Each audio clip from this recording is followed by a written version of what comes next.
So you spend hundreds of euros on your gear, your ticket, your traveling thing to go to an event, but when your body can't handle it, all that stuff is worthless.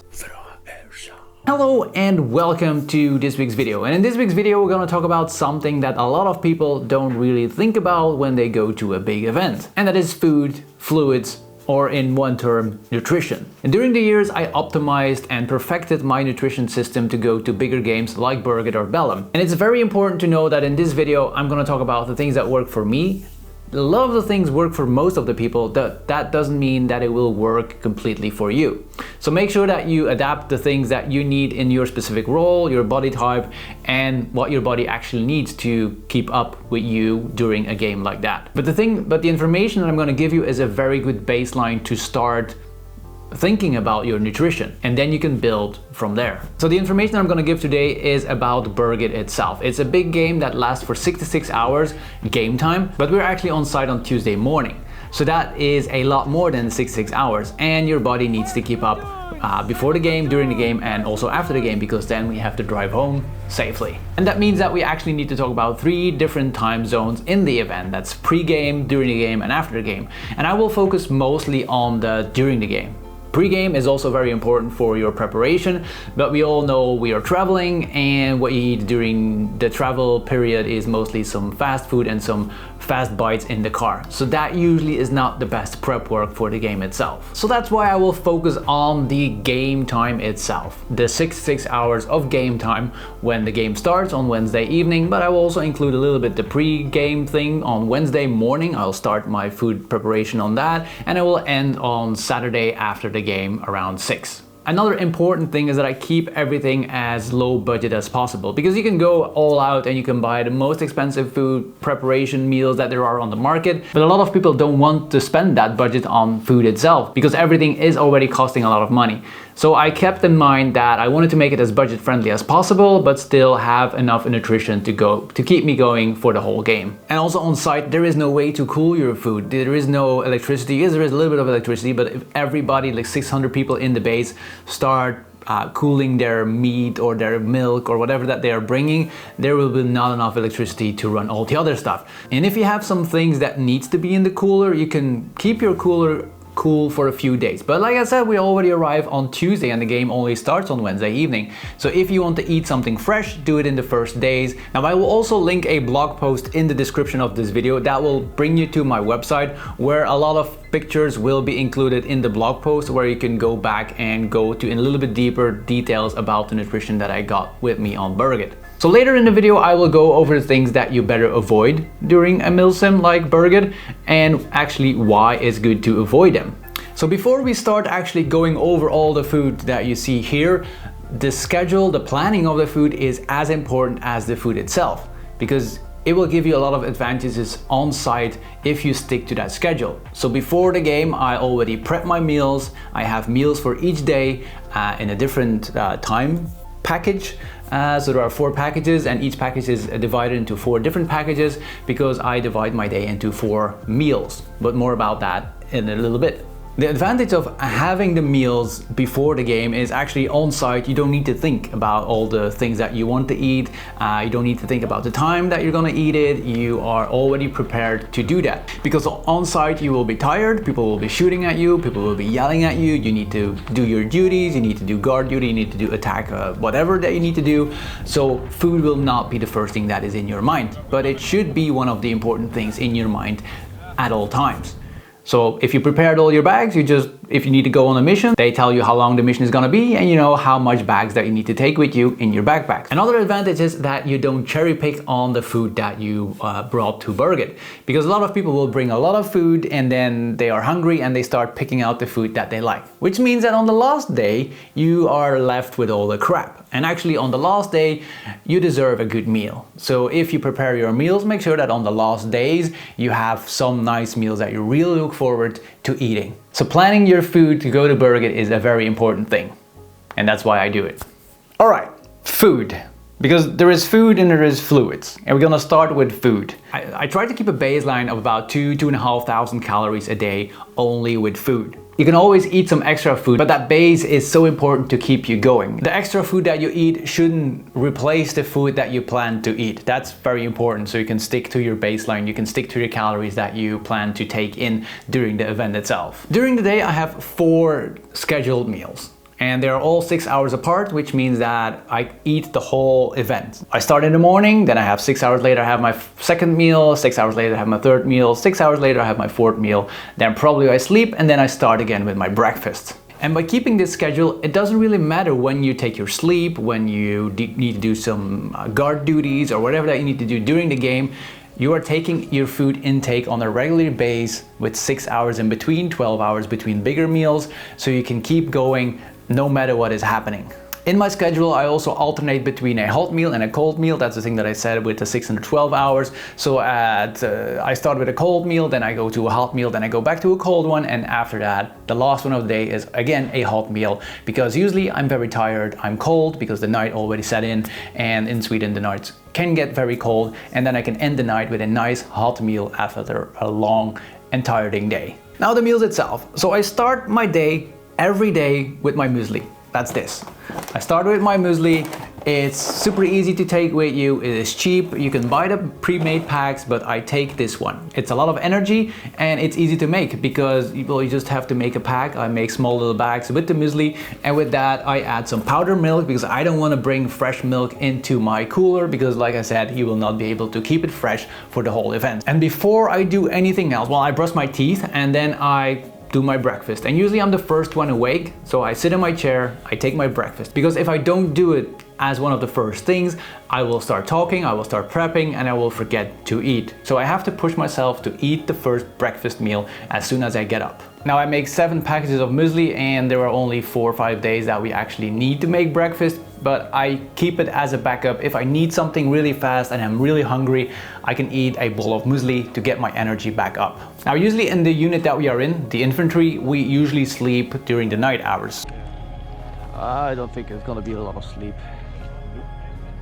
So, well, night hours, that's from 3 in the morning up till like 6 or 7 in the morning. So we sleep about 3 hours during nighttime. So I can keep my schedule on having my dinner at the last meal, and I have my breakfast as the first meal in the morning. 6 hours later, it is time for our next meal, and then I like to have a hot meal. So one of the hot meals that I usually eat is like a US MRE, and I like to have the wet meals. I also have like powdered meals, like the tactical food pack ones. They are really nice, but I like to have my wet meals if I can. Now I do carry those in my backpack as a backup for if our missions are going to be longer, but those are only as a backup because I can eat them cold or warm. I just need to add some water, and if I have the ability to add some hot water into it because I have some heaters with me, I can eat some hot food while being on a mission. But usually it is wet food like the US MREs or like the Swedish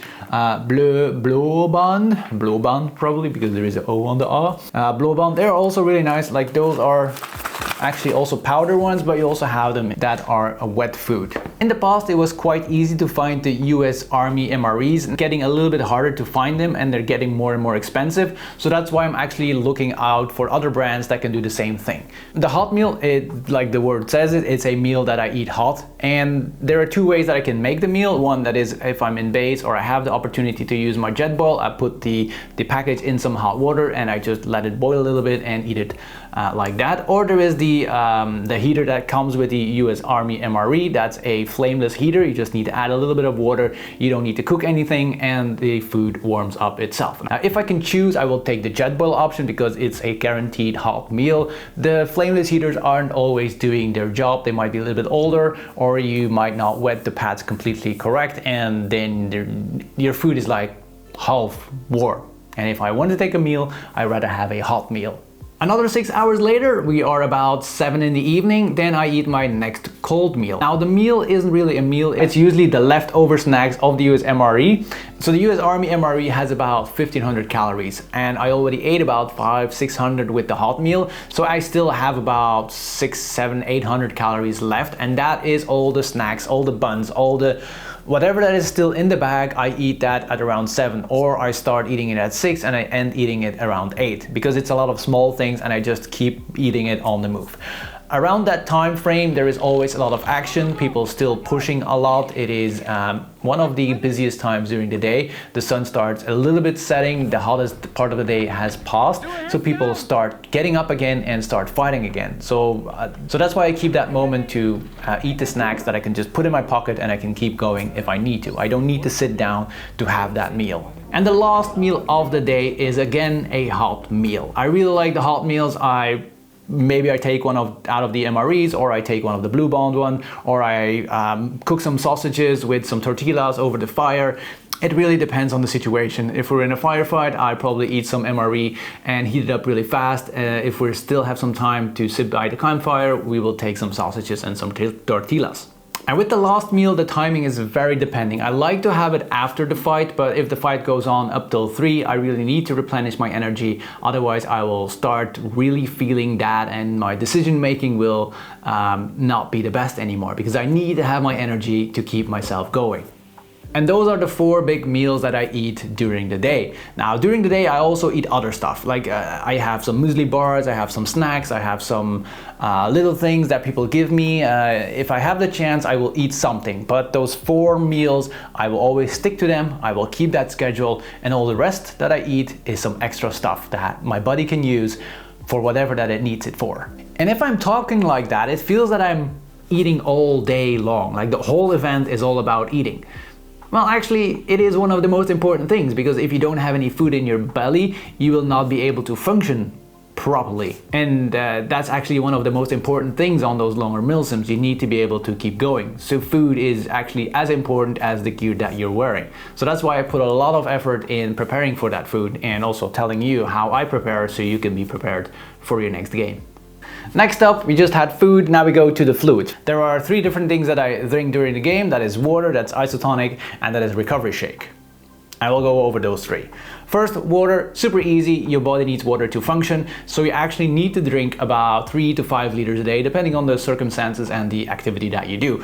But the minimum is 3 liters, and you always carry water with you. Wherever you go, you have water with you. If you step foot out of the base, you bring water with you, because you have no idea how long that you will be out and what you're gonna do. And you need that water because the Swedish sun can be very hot, or if you go to a different country where it's also very hot, like Spain or Portugal or Italy, whatever, take water with you. And you need to drink it regularly. As soon as you have the time, if your company stops, if your squad is taking a rest, take out your CamelBak and take a sip of your water. And do that every single time. And eventually you will feel that your CamelBak is getting empty. You fill it again. Every time you go out of the base, you refill your CamelBak. Every time you pass a water point, you fill up your CamelBak. So you always have 2.5 to 3 liter waters with you in your backpack. And actually, if you start feeling thirsty, you're already being dehydrated, because being thirsty is one of the symptoms of being dehydrated.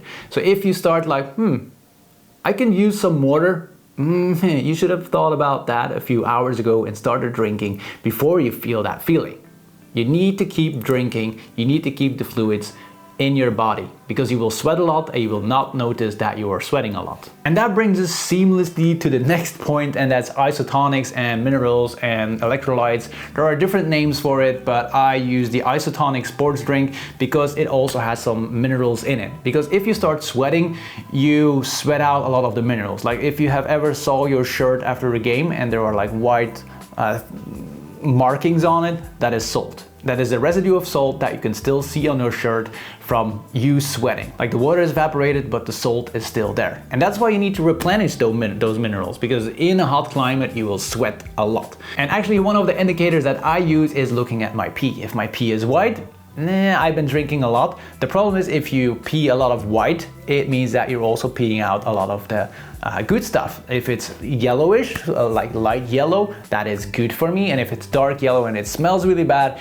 it means that you didn't drink any water at all, and you really need to start drinking water and replenish all your like your nutrients and all your electrolytes and minerals that you have. And you start taking rests. And from that point on, you start taking care of your body. If you don't have to pee, that's also a problem. So actually the pee is something that I use a lot to see how I feel and how I'm doing. There is a lot of say about isotonic, hypertonic, whatever, hypotonic, and isotonic. I just take the isotonic because that's the most basic one. It's the neutral one. If you start taking the other ones, you might actually need to drink extra water, or you will actually hydrate yourself, but depending on the situation, of course. And I usually drink about half a liter to a liter, and I will take it in my belt, so I always have the isotonic with me, so I can drink a few sips, I can put it back, because that will replenish my energy during the day, it will replenish my minerals during the whole day. I don't drink a full bottle in one go. And the last thing that I drink is the end of the day. I drink my recovery shake, because that's a very you can feel it in your stomach when you drank your recovery shake, and that is actually to recover the muscles, and you need to drink it 1 hour after your activities. So that's usually right before I go to bed. It's usually a little bit after the activities, and I start drinking my recovery shake. And after a few minutes of drinking the recovery shake, I go to my bed, and the recovery shake can do its work. And the recovery shake or the isotonics is not a miracle thing.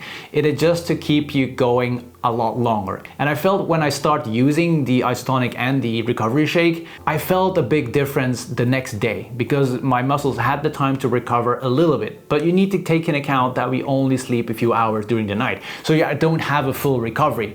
But your downwards, like if you take your energy graph, you will go downwards anyway during the whole event, but you will go down a lot slower, and you actually go flat a little bit, you go up a little bit instead of going completely down. So it is important to keep everything balanced out as much as possible and replenish the thing that you lost during the day. And there's one last thing that I take as a supplement during the games, and that is magnesium. I use the Ethics Insta Sticks because they are super easy, they're super small, you can put them in all the bags, all your chest rig, your camel bag, whatever, you can put it everywhere because it's super small, and you don't need any water to take it in. Now, magnesium is very good if you start having cramps, or actually you need to take it before you have cramps, but I usually take 1 or 2 magnesium sticks a day. You just rip it open and you put it in your mouth and you take the magnesium in.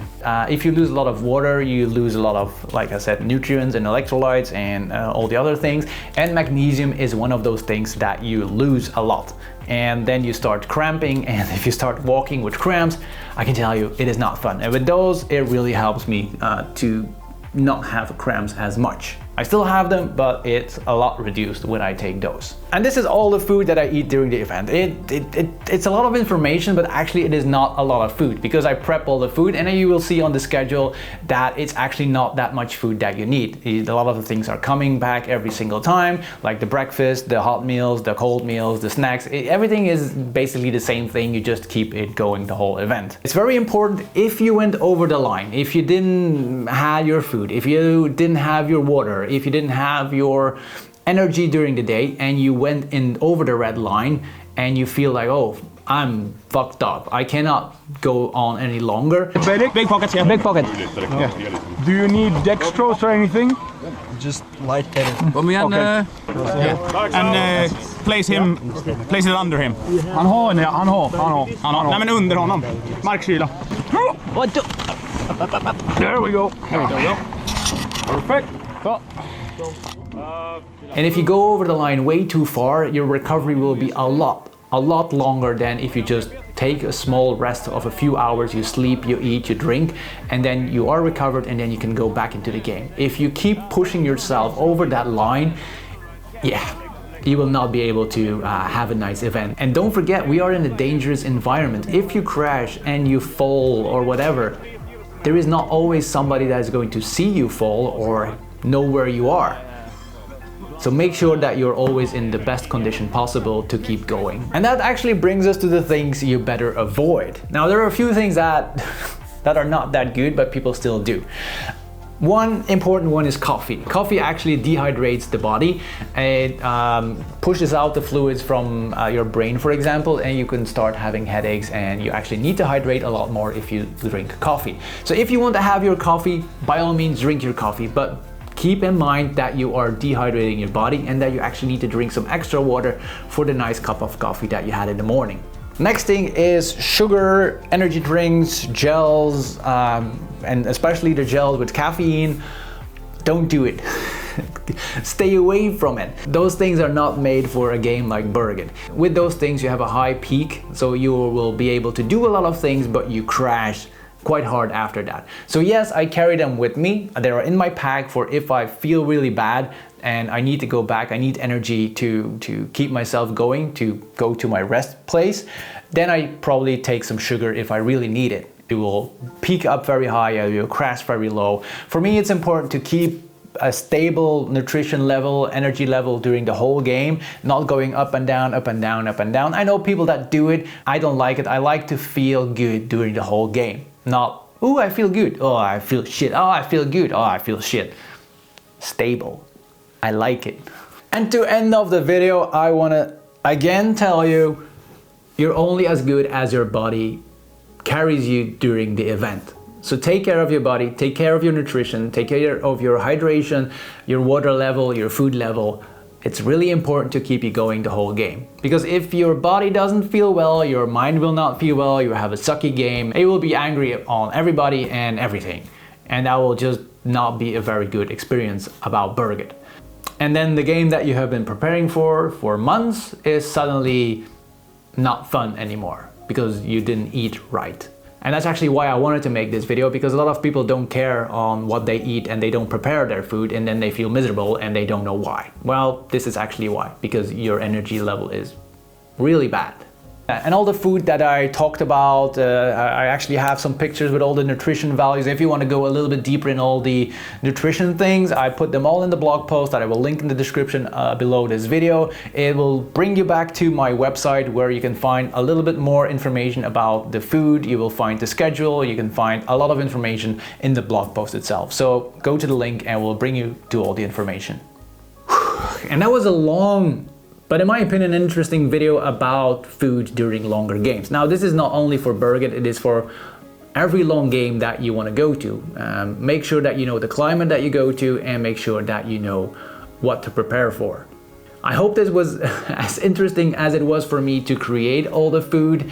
And if you learned something, please let me know in the comments. And if you have any suggestions about things that you do and you think that I could do better, also let me know in the comments, because every time that I talk to somebody about food, I learn something new. So I might be missing something, so please let me know in the comments if you have any suggestions. And with this, I want to end off the video and I want to wish you a very good day, and hopefully I see you in the next big game very soon. Have a good day. Bye.